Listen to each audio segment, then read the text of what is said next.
So here is the Dollar Tree little plate holder I'm using to hold all of my mats and different cutting boards. Here is the area that I'm going to be putting in the sliding shelf.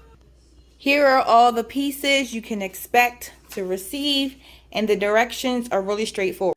So it's supposed to come with some alignment guide. I did not receive that. So what I'm going to actually do is just put it together without the actual slats going across, and I'm going to use my marker to mark the holes at the base of the cabinet and then pre-drill the holes at the bottom so I can put it all together.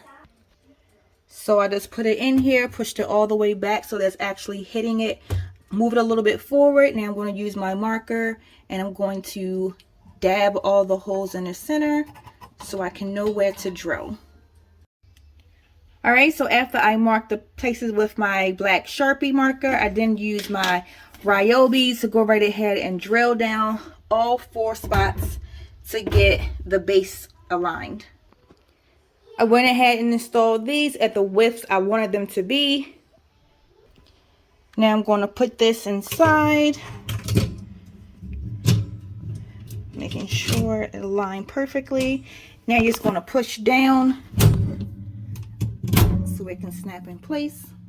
Now everything is attached,